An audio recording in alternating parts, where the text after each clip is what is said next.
اعوذ باللہ من الشیطان الرجیم بسم اللہ الرحمن الرحیم عن عائشہ رضی اللہ تعالی عنہا قالت قال رسول اللہ صلی اللہ علیہ وسلم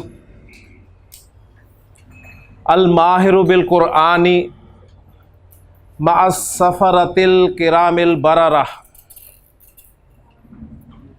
والذی یقرأ القرآن وَيَتَتَّعْتَعُ فِيهِ وَهُوَ عَلَيْهِ شَاقٌ لَهُ أَجْرَانِ رواہ مسلم۔ رب اشرح لی صدری ویسر لی امری واحلل عقدۃ من لسانی یفقہوا قولی ربی یسر ولا تعسر وتمم بالخیر آمین یا رب العالمین۔ حضرت عائشہ صدیقہ رضی اللہ تعالیٰ عنہ فرماتی ہیں کہ اللہ کے رسول صلی اللہ علیہ وآلہ وسلم نے ارشاد فرمایا کہ وہ شخص جو قرآن پڑھنے میں ماہر ہے، قرآن کو مہارت کے ساتھ پڑھتا ہے، اور قرآن میں مہارت کیا ہے؟ یعنی قرآن میں مہارت یہ ہے کہ عربی حروف کی صحیح ادائیگی کے ساتھ، اس کو صحیح ان کے مخارج کے ساتھ، جس کو جتنا لمبا پڑھنا ہے اتنا لمبا پڑھنا، جتنا چھوٹا پڑھنا ہے اتنا چھوٹا پڑھنا، یعنی تجوید کے اصولوں کے ساتھ۔ اور پھر دوسرے قرآن میں مہارت یہ بھی ہوگی کہ وہ قرآن کے معنی بھی سمجھتا ہے، قرآن کے مفاہیم کو بھی جانتا ہے۔ تو ایسے شخص کے بارے میں نبی کریم صلی اللہ علیہ وآلہ وسلم نے جو خوشخبری دی ہے وہ ذرا سنیے گا۔ آپ نے فرمایا کہ وہ قیامت کے دن مع السفرۃ الکرام البررہ، اللہ تعالیٰ کے انتہائی مقرب، نیکوکار اور جو بہت اللہ کے آپ کہہ لیں کہ بزرگ فرشتے ہیں ان کے ساتھ ہوگا۔ تو قرآن میں مہارت ظاہر بات ہے ایک اونچی چیز ہے، اس کے لیے بہت محنت کرنی پڑے گی، اور اگر قرآن پڑھنے میں ماہر ہو گئے تو انشاءاللہ تعالیٰ اللہ کے رسول صلی اللہ علیہ وسلم کے فرمان کے مطابق قیامت کے دن اللہ تعالیٰ ان اپنے فرشتوں کے ساتھ جگہ عطا فرمائے گا۔ لیکن اس کے برعکس آپ نے فرمایا کہ والذی یقرأ القرآن، لیکن وہ شخص جو قرآن پڑھتا ہے وَيَتَتَّعْتَعُ فِيهِ، لیکن وہ اس کے پڑھنے میں اٹکتا ہے، اٹک کے پڑھتا ہے، وَهُوَ عَلَيْهِ شَاقٌ، اور وہ پڑھنا اس پر شاق گزرتا ہے، یعنی اسے مشقت اٹھانی پڑتی ہے۔ تو اب آپ دیکھیے گا کہ ہمارے دین کا مزاج کیا ہے، نبی کریم صلی اللہ علیہ وآلہ وسلم نے کس طرح موٹیویٹ فرمایا ہے لوگوں کو۔ آپ نے یہ نہیں فرمایا کہ اسے پڑھنا چھوڑ دینا چاہیے، اسے آدھا ثواب ملے گا، یا اس کا شمار جو ہے وہ عام فرشتوں میں بھی نہیں ہوگا، بلکہ آپ نے دیکھیں موٹیویٹ کیا، آپ نے فرمایا لہو اجرانی، اس کے لیے ڈبل اجر، دوہرا اجر ہوگا۔ یہ ہے ہمارے دین کا مزاج جی، کہ قرآن پڑھتے وقت آپ اٹکیں، قرآن پڑھنے میں آپ سے وہ حروف صحیح طریقے سے ادا نہ ہو رہے ہوں اور آپ کو مشقت اٹھانی پڑ رہی ہو۔ یعنی اب شیطان یہاں پر کیا کہتا ہے؟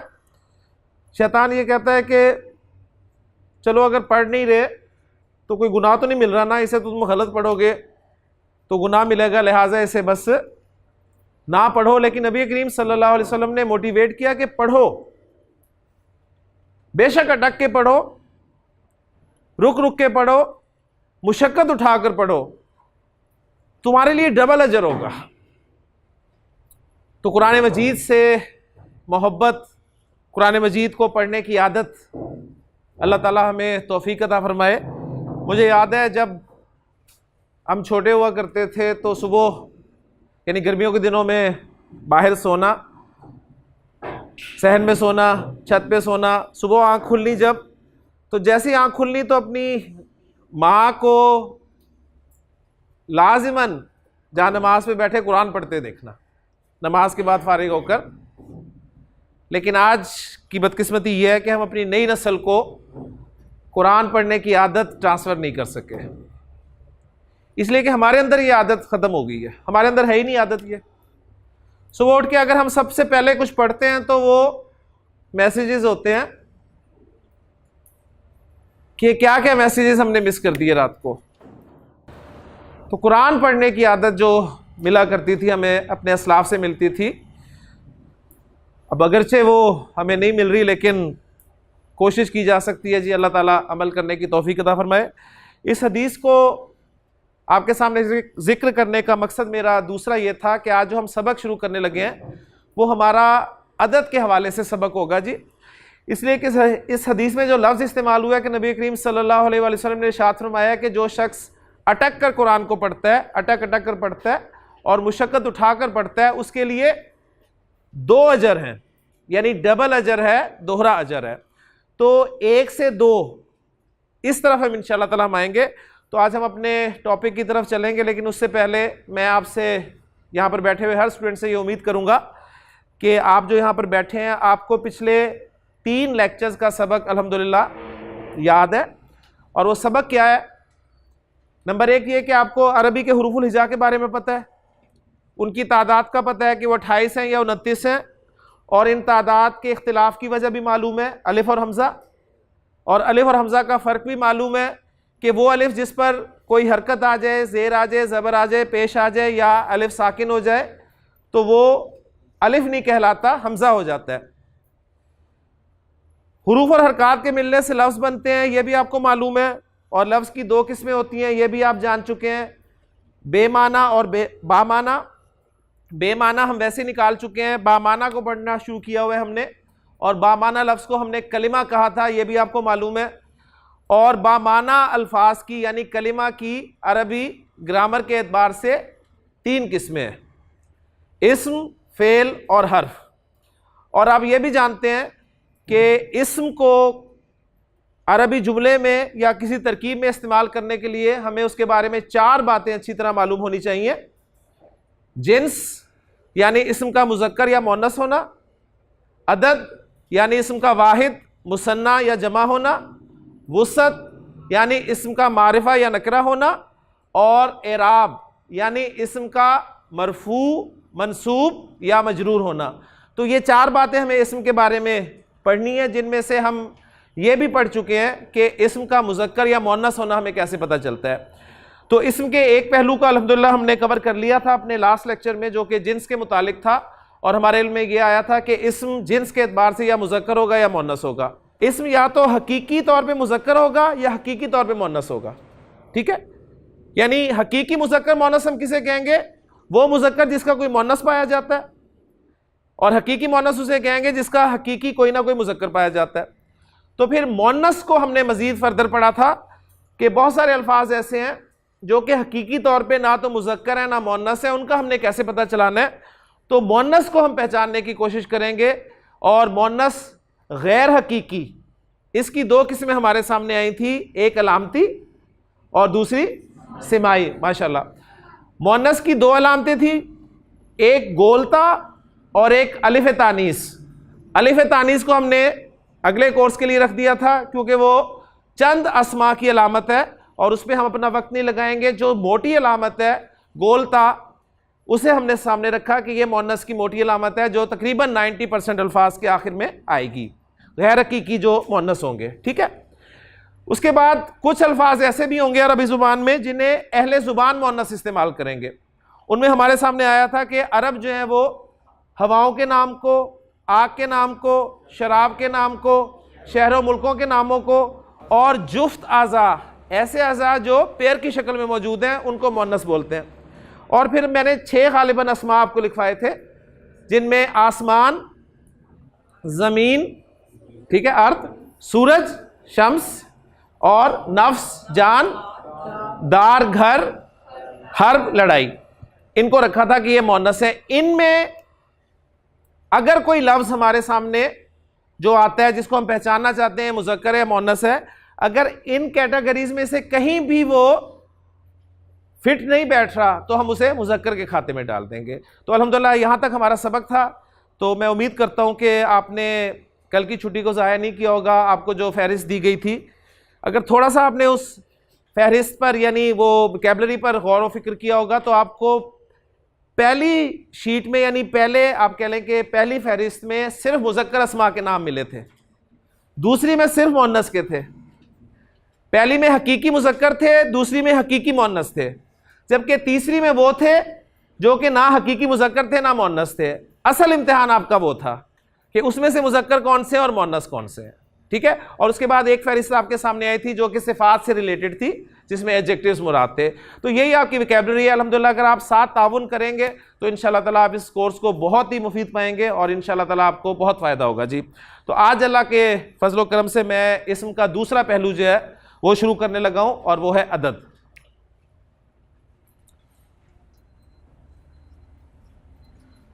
عدد کے اعتبار سے بنیادی بات آپ کے علم میں ہے کہ عربی زبان میں استعمال ہونے والا اسم یا تو واحد ہوگا، یہ زیر پکی کر لیں، واحد، یا پھر وہ مثنی، جسے تثنیہ بھی کہا جاتا ہے لیکن اصل اس کا نام ہے مثنی۔ دو کے لیے اور دو سے زیادہ کے لیے عربی زبان میں جمع کا لفظ استعمال کیا جاتا ہے۔ تو عدد کے اعتبار سے اسم یا تو واحد ہوگا یا مثنی ہوگا یا پھر جمع ہوگا، ٹھیک ہو گیا؟ ایک کے لیے واحد، دو کے لیے مثنی اور دو سے زیادہ کے لیے جمع۔ یعنی اردو میں، انگریزی اور عربی میں فرق یہی ہے کہ اردو اور انگریزی میں ایک کے لیے واحد ہوتا ہے اور دو یا دو سے زیادہ کے لیے جمع ہوتا ہے۔ عربی زبان میں ایک کے لیے تو واحد ہی ہوتا ہے لیکن دو سے زیادہ کے لیے جمع ہوتا ہے، دو کے لیے مثنی کا عدد استعمال کیا جاتا ہے۔ تو جتنی بھی ایگزامپلز ہم نے کل کی تھی مذکر مؤنث کے حوالے سے، یا جو ویکیبلری آپ کو دی گئی ہے، وہ سب کی سب واحد اسماء پر مشتمل تھی جو کہ سنگولر کو شو کر رہی تھی۔ رسول ایک رسول، نبی ایک نبی، ٹھیک ہے؟ اسی طرح کتاب ایک کتاب، قلم ایک قلم، کرسی ایک کرسی، تو یہ سارے کے سارے الفاظ واحد تھے۔ آج انشاءاللہ ہم سیکھیں گے کہ ایک سے دو کیسے بنانے ہیں، یعنی واحد سے مثنی کیسے بنانا ہے۔ تو ہمارا جو آج کا مین ٹاپک ہے وہ ہے جی مثنی بنانے کا طریقہ۔ بہت آسان فارمولہ ہے جی، بہت آسان فارمولہ۔ انشاءاللہ تعالیٰ آج یہاں آپ ایک سے دو بنا کے اٹھیں گے یہاں سے انشاءاللہ۔ دیکھیں، میں اسم لے رہا ہوں رجل۔ رجل کسے کہتے ہیں؟ ماشاءاللہ جی، رجل ہوتا ہے آدمی۔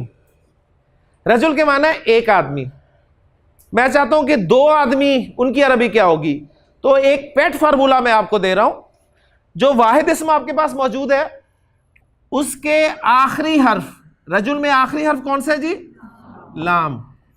اس کے آخری حرف پہ آپ نے زبر لگانی ہے۔ واحد اسم کے آخری حرف کو زبر دے کر الف اور زیر والا نون لگا دینا ہے۔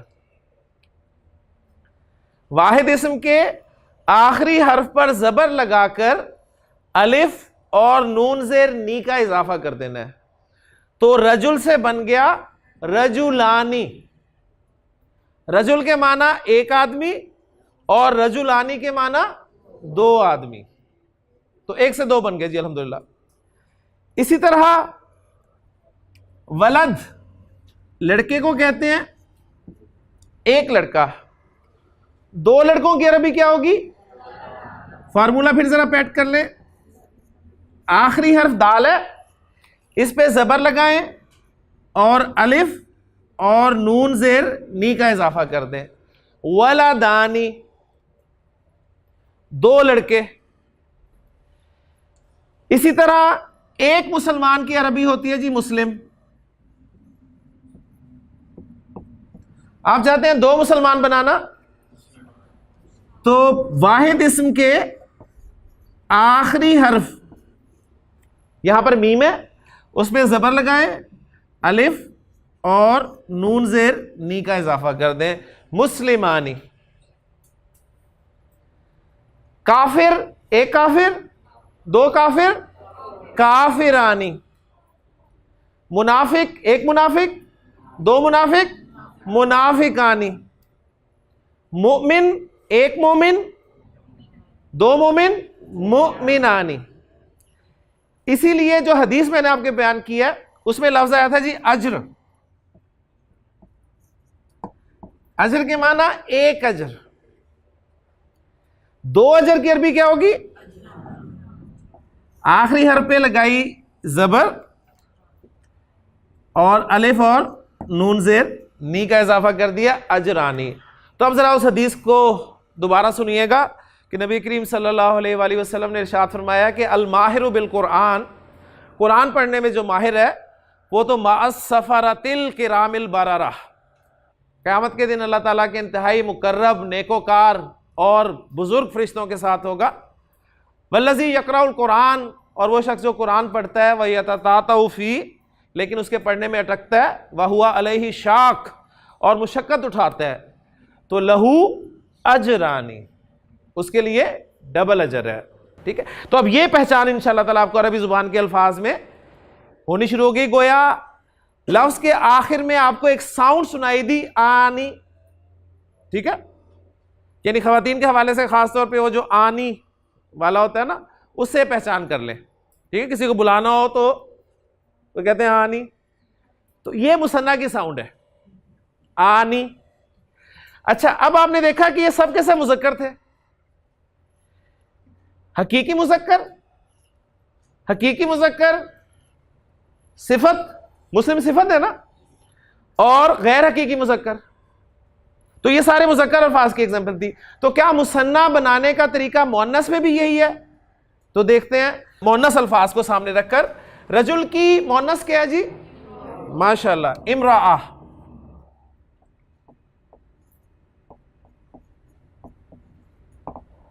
مؤنث اور حقیقی مؤنث ہے، اور گولتا مؤنث کی علامت بھی پائی جا رہی ہے، تو ڈبل مؤنث.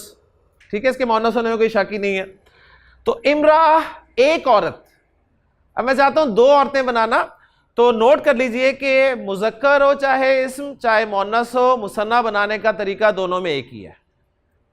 اور وہ طریقہ کیا ہے کہ آخری حرف پہ زبر لگانی ہے. اب امرأہ کا آخری حرف کون سا ہے جی؟ گولتا. آپ نے آخری حرف لیا جی گولتا، لیکن اب گولتا کے اینڈ پہ آپ نے کچھ لگانا ہے، تو اب وہ اینڈ، گولتا ہمیشہ اینڈ پہ آتی ہے، گولتا کبھی درمیان میں نہیں آئے گی. اینڈ پہ گولتا آئے گی، اور جب گولتا کو درمیان میں لانا ہوگا تو گولتا جو ہے وہ لمبی تا بن جائے گی، کھل جائے گی. لہٰذا سمپل تا میں کنورٹ ہو گئی وہ، اور اس پہ زبر لگا کر الف اور نون زیر نی کا اضافہ کیا، لفظ بن گیا امرأتانی، دو عورتیں. اسی طرح ولد کی مؤنث بنت. ماشاءاللہ، ولد کی مؤنث بنت. بنت کے معنی لڑکی کے بھی ہوتے ہیں، اور بنت کے معنی بیٹی کے بھی ہوتے ہیں. بنت کے معنی ایک لڑکی، دو لڑکیوں کی عربی آپ چاہتے ہیں، تو اب یہاں پر لمبی تا ہے، آخری حرف پر زبر لگائی، الف اور نون زیر نی کا اضافہ کر دیا، بنتانی، دو لڑکیاں یا دو بیٹیاں. تیسرا لفظ ہے ہمارے پاس مسلم. مسلم کی مؤنث مسلمہ.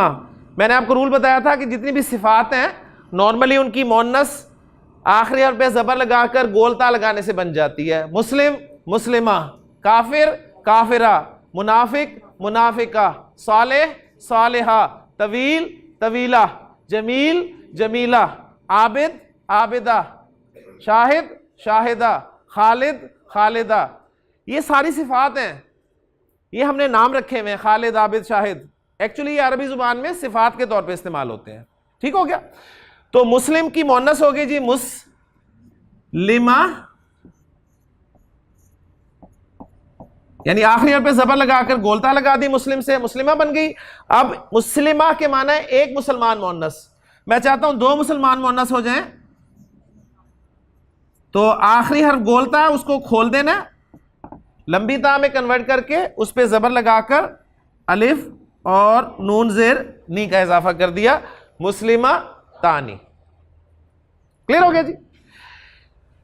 اب ایک اور مؤنث اسم دوں، تو یہ تو آپ کہہ لیں کہ حقیقی مؤنث اور صفت مؤنث. اب ایک غیر حقیقی مؤنث آپ کے سامنے رکھ رہا ہوں، جو کہ لفظ ہے جی جنہ. جنہ جسے ہم اردو میں جنت کہتے ہیں. جنت اردو میں جو جنت ہے یا عربی میں جنہ ہے، اس کے معنی ہوتے ہیں باغ کے. باغ. تو جنہ اسے مثنیٰ بنائے, اگر دو باغ بنانا چاہتے ہیں, یا جنت کو اپنے ایگزیکٹ جو اس کے اصطلاحی معنی ہے جنت اسی میں رکھیں, تو دو جنتیں اگر میں بنانا چاہوں تو فارمولہ اپلائی کریں جی.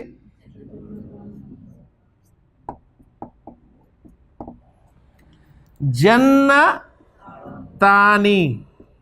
دو جنتیں, دو جنتیں. آپ کے علم میں ہے کہ دو جنتیں اللہ تعالیٰ کس کو عطا فرمائے گا؟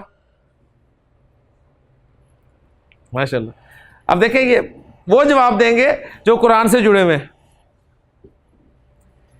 اس لیے کہ قرآن میں اللہ تعالیٰ نے ارشاد فرما دیا ہے کہ وَلِمَنْ خَافَ مَقَامَ رَبِّهِ جَنَّتَانِ, اس کے لیے دو جنتیں ہیں جو اپنے رب کے سامنے کھڑا ہونے سے ڈر گیا, جو اپنے رب کے سامنے کھڑا ہونے سے ڈر گیا, اس کے لیے دو جنتیں ہیں.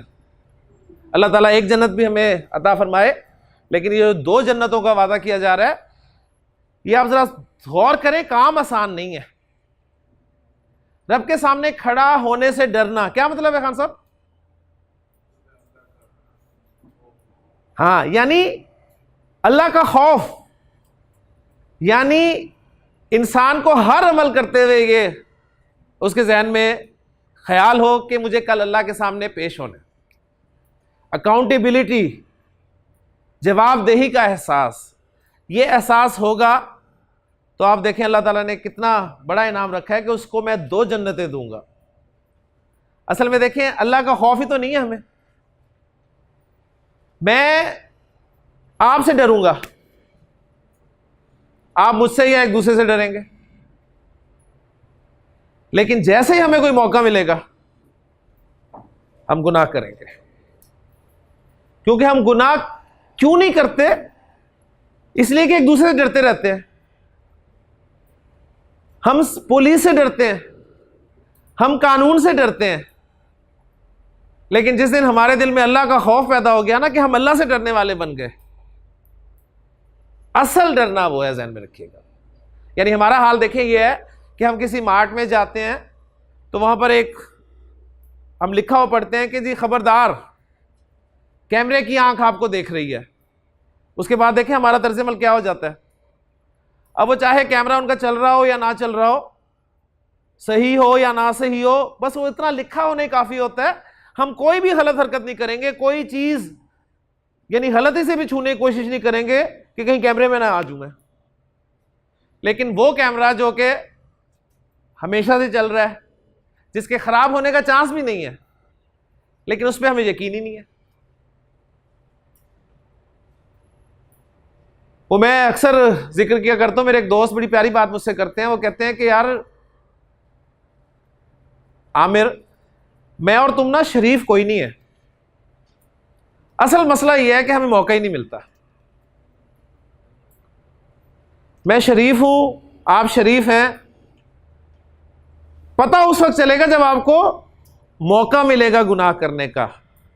اگر آپ کو موقع ملے اور پھر آپ اپنی شرافت کا اظہار کریں تب آپ شریف ہیں. میں اور آپ ایسے ہی شریف ہیں اس لیے کہ ہمیں گناہ کرنے کا موقع ہی نہیں ملتا. تو اصل چیز یہ ہے کہ جی اللہ کا خوف, اکاؤنٹیبلٹی, جواب دہی کا احساس, جتنا یہ آپ کے اندر پیدا ہوگا اتنا آپ گناہ سے بچیں گے. کیونکہ انسان جو ہے وہ محض علم کی بنا پر, محض علم کی بنا پر گناہ نہیں چھوڑتا. مجھے آپ بتائیں, آپ میں سے کون ایسا ہے جسے نہیں پتا کہ جھوٹ بولنا جو ہے بری بات ہے؟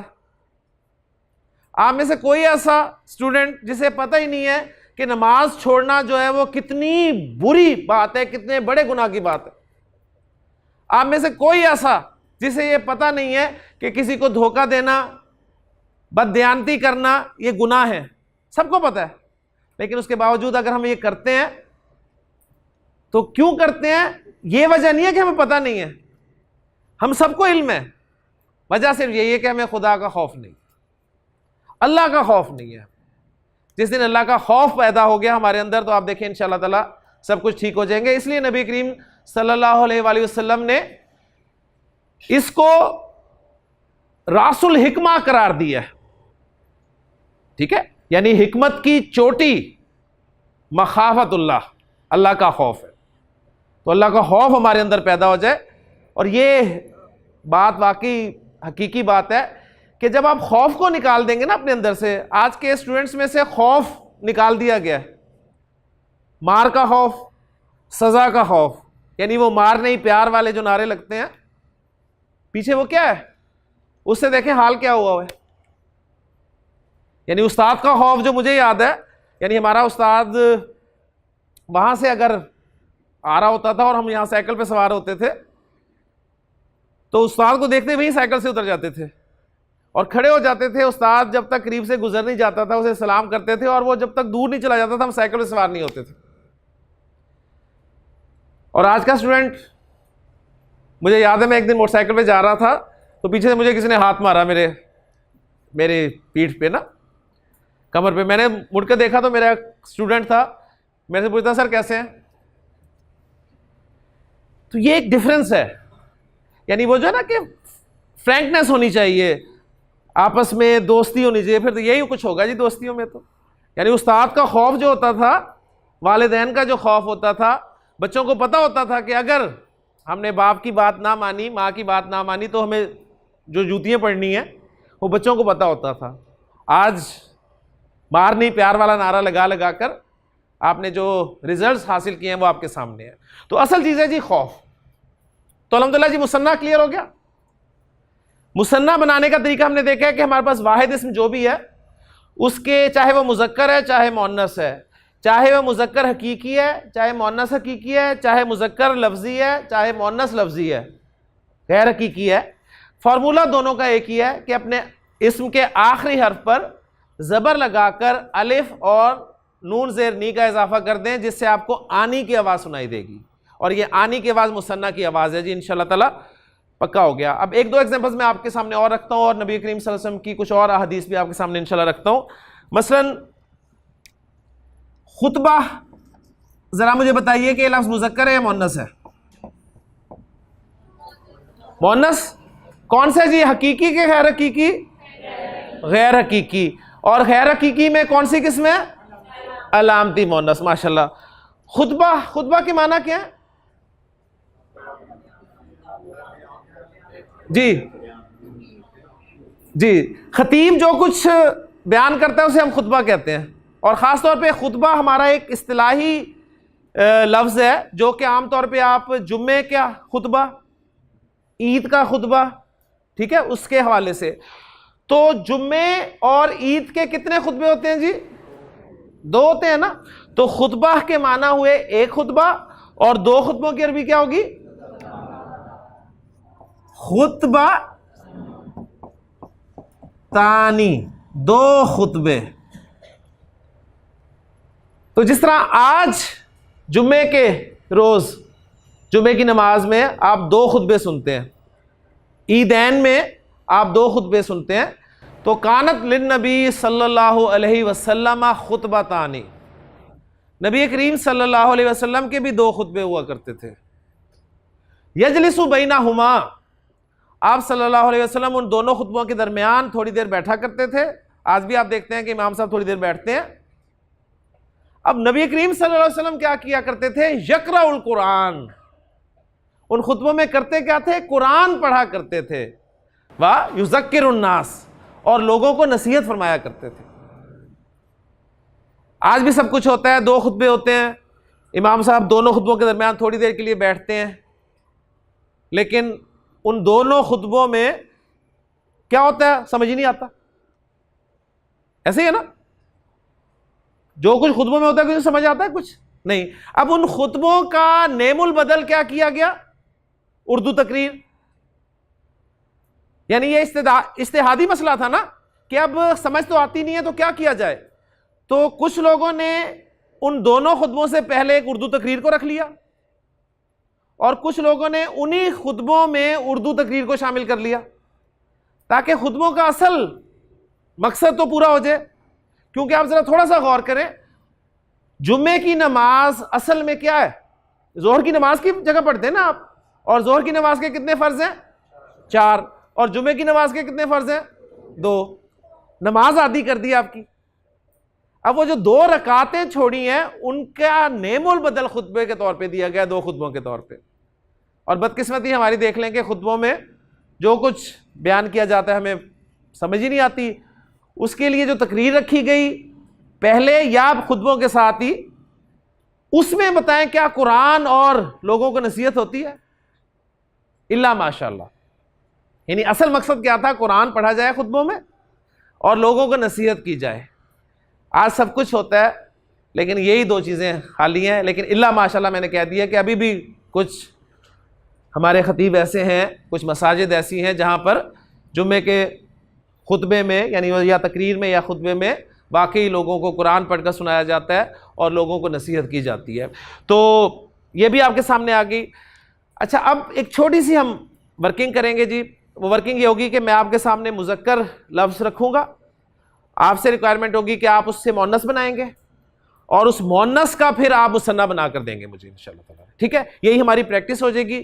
اور پھر آپ دیکھیں گے اس کے بعد اینڈ پہ میں آپ کے سامنے ایک حدیث رکھوں گا اور آپ اس حدیث کے الفاظ کو سمجھنے کے قابل ہوں گے جی انشاءاللہ تعالی. سٹارٹ میں لے رہا ہوں مؤنث لفظ سے ہی. کلمہ، اسم ایک کلمہ ہے، فعل ایک کلمہ ہے اور حرف ایک کلمہ ہے. اگر اسم اور فعل 2 کی بات کی جائے تو کیا بن جائے گا جی؟ کلمتانی.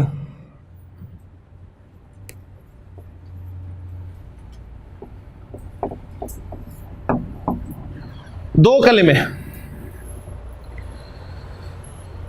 اچھا جی، مجھے آپ بتائیے کہ حبیب لفظ جو ہے یہ مذکر ہے یا مؤنث ہے؟ مذکر ہے. کیا معنی ہے حبیب کے؟ دوست. اور دوست آپ کو پتہ ہے ہمیشہ پیارا ہوتا ہے، تو حبیب کے معنی پیارا کے بھی ہیں. حبیب پیارا ایک صفت ہے. پیاری کی عربی کیا ہوگی؟ حبیبہ. پیاری. 2 پیاری کیا ہوں گی؟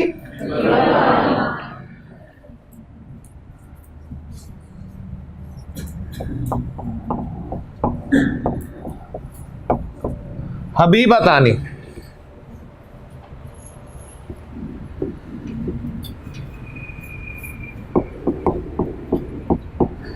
خفیف کسے کہتے ہیں جی؟ خفیف ہلکا، لائٹ، ہلکا. مذکر ہے کہ مؤنث ہے؟ مذکر. ماشاءاللہ. اس کی مؤنث کیا ہوگی؟ خفیفہ، ہلکی. ماشاءاللہ. دیکھیں کتنا کچھ آپ کو یا تو پتہ نہیں پہلے سے آتا تھا آپ کو. خفیفہ، ہلکی. 2 ہلکی کی عربی کیا ہوگی؟ خفیفتانی.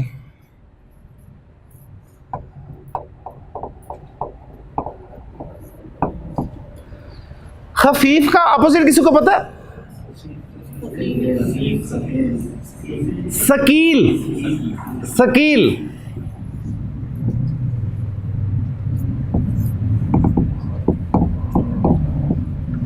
ثقیل کے معنی بھاری، ہیوی. یہ بھاری مذکر ہے کہ مؤنث ہے؟ مذکر.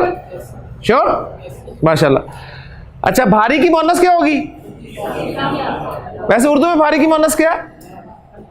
بھاری خود ہی مؤنث. عربی میں ثقیل کی مؤنث ہوگی جی ثقیلہ. اور اگر 2 بھاری ہو جائیں مؤنث ثقیلتانی.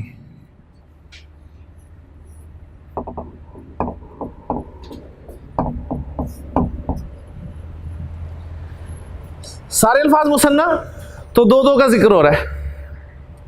تو نبی کریم صلی اللہ علیہ وسلم کی بہت خوبصورت حدیث ہے، بخاری کی آخری حدیث. آپ صلی اللہ علیہ وسلم نے ارشاد فرمایا کہ کلمتانی حبیبتانی الی الرحمن. الرحمن کون ہے جی؟ اللہ تعالی. کلمتانی حبیبتانی الی الرحمن. 2 کلمات الرحمن کو بڑے پیارے ہیں. اب ترجمہ اردو میں یہ نہیں کریں گے کہ 2 کلمات 2 پیارے ہیں رحمان کو. ٹھیک ہے نا؟ یہ اب عربی کا اسلوب ہے. مجھے سوال کیا تھا کہ جی ہمیں فائدہ کیا ہوگا یہ مثنیٰ، جمع، مذکر، مؤنث پڑھ کے؟ تو یہ فائدہ ہوگا جی کہ کلمتانی حبیبتانی، دو کلمے، دو پیارے نہیں، پیارے ہیں الرحمن کو، ٹھیک ہے. خفیفتانی، وہ دونوں کلمات ہلکے ہیں، علی اللسان، لسان کسے کہتے ہیں جی؟ زبان کو، زبان پر دونوں ہلکے ہیں، زبان سے بڑے آرام سے ادا ہو جاتے ہیں.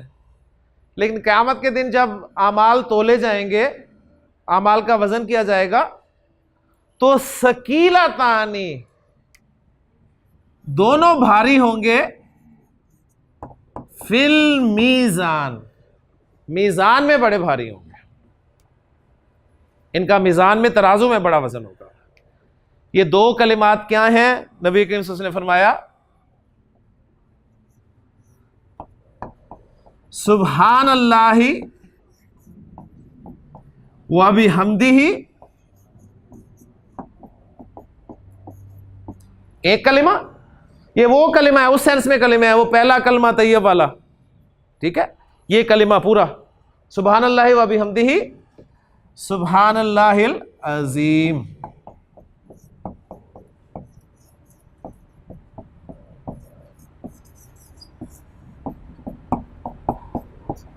تو یہ دو کلمات ہیں جی، دیکھیں زبان سے کتنی آسانی سے ادا ہو جاتے ہیں، سبحان اللہ وبحمدہ سبحان اللہ العظیم. زبان پہ دونوں ہلکے ہیں، لیکن قیامت کے دن جب ہمارے اعمال تولے جائیں گے تو ان کلمات کا بہت زیادہ وزن ہوگا. تو یہ جو فارغ وقت ہمارا ہوتا ہے آنے جانے میں، فارغ وقت تو ایسے ہوتا ہی نہیں ہمارے پاس، لیکن کہیں آپ جا رہے ہیں، آفس جا رہے ہیں، اپنی فیکٹری جا رہے ہیں، کارخانے جا رہے ہیں، اسکول جا رہے ہیں، کالج جا رہے ہیں، تو یہ رستے میں ہم گنگناتے جاتے ہیں، اس کی بجائے اگر یہ کلمات رکھ لیے جائیں تو آپ دیکھیں کتنا اجر انشاءاللہ تعالیٰ ملے گا اس کا. اللہ تعالیٰ عمل کرنے کی توفیق عطا فرمائے. لیں جی، یہ تھا ہمارا مثنیٰ ٹاپک. میں ایک مرتبہ پھر آپ کے سامنے پوائنٹس کی صورت میں رکھ دوں کہ اسم عدد کے اعتبار سے یا تو واحد ہوگا یا مثنیٰ ہوگا یا جمع ہوگا. مثنیٰ دو کے لیے اور جمع دو سے زیادہ کے لیے. مثنیٰ بنانے کا طریقہ چاہے اسم مذکر ہو چاہے مؤنث ہو ایک ہی ہے، اور فارمولہ بہت آسان ہے کہ ہر واحد اسم کے آخری حرف پر زبر لگا کر الف اور نون زیر نی کا اضافہ کر دیں، آنی کی آواز پکی کر لیں، آنی، ٹھیک. مسلمانی، ٹھیک. منافقانی، صالحانی، غرفتانی، مروحتانی، ٹھیک. دو آنکھوں کی عربی کیا ہوگی؟ عینانی. دو کانوں کی اذنانی. دو ہاتھوں کی یدانی. دو ٹانگوں کی رجلانی. دو قدم کی قدمانی. دو قلم کی قلمانی. کلیئر ہوگی جی؟ تو ماشاءاللہ ایک سے دو بنانے آپ کو الحمدللہ آگے ہیں. دو کرسیوں کی کرسی آنی، ٹھیک ہو گیا. بس آنی کی آواز پکی کریں آپ. تو جمع کی طرف انشاءاللہ تعالی ہم کل چلیں گے، صحیح ہے انشاءاللہ تعالی، تاکہ آپ فریش ہو کر آئیں. اب آپ نے کام یہ کرنا ہے کہ آپ کو جو وکیبلری دی گئی ہے اس میں 1 2 3 4 جتنی بھی لسٹ ہیں اس کا سب کا مثنیٰ بنائیں. ابھی میں شروع میں ذرا آرام سے چل رہا ہوں، تھوڑی تھوڑی چیز آپ کے اندر میں ڈال رہا ہوں، اور میں دیکھ رہا ہوں کہ ماشاءاللہ پہلے ہی بہت کچھ موجود ہے. تو کل انشاءاللہ تعالی ہم جمع بنائیں گے، اور جمع آپ کہیں گے ہمیں تو آتی ہے، لیکن عربی میں جمع کیا ہوتی ہے وہ انشاءاللہ تعالی کل دیکھیں گے. بس اللہ تعالیٰ سے دعا کرتے رہیں کہ اللہ تعالیٰ ہمارے لیے یہاں پر آنا آسان فرما دے، یہاں پر ہمارا سیکھنا، ایک دوسرے کو سکھانا، بیٹھنا بٹھانا جو ہے قبول فرمائے. اور ایک بات آپ سے میں عرض کرتا چلوں کہ نبی کریم صلی اللہ علیہ وسلم نے ارشاد فرمایا کہ ایسی مجالس جو ہیں بڑی بابرکت مجالس ہوتی ہیں اور ان میں دعائیں قبول ہوتی ہیں. تو اللہ تعالیٰ سے مانگا کریں، کھل کے مانگا کریں، اور اللہ تعالیٰ کی عظمت کے اعتبار سے مانگا کریں. ان کا سوال ہے جی کہ کچھ الفاظ ایسے وکیبلری میں ہیں جن میں ایک لفظ کے دو معنی ہیں. جیسے انہوں نے کہا جی ایک لفظ ہے ام، اس کے معنی چچا بھی لکھے ہوئے ہیں اور پھپھا بھی لکھے ہوئے ہیں، تو کیسے پتہ چلے گا؟ میرا ایک سوال چھوٹا سا ہے اس کے جواب میں کہ جب آپ انکل کہتے ہیں تو کیسے پتہ چلتا ہے کہ چچا کو کہہ رہے ہیں کہ خالو کو کہہ رہے ہیں یا پھپھا کو کہہ رہے ہیں؟ انکل ہی ہے نا, ٹھیک ہے. تو انشاءاللہ تعالیٰ آپ کو خوب پتہ چل جائے گا کہ کہاں پر کس کے معنی جو ہیں وہ کیا لیے جائیں گے. ٹھیک ہو گیا جی, انشاءاللہ کل ملاقات ہوگی جی آپ سے. سبحانک اللہم و بحمدک اشہد ان لا الہ الا انت استغفرک و اتوب الیک.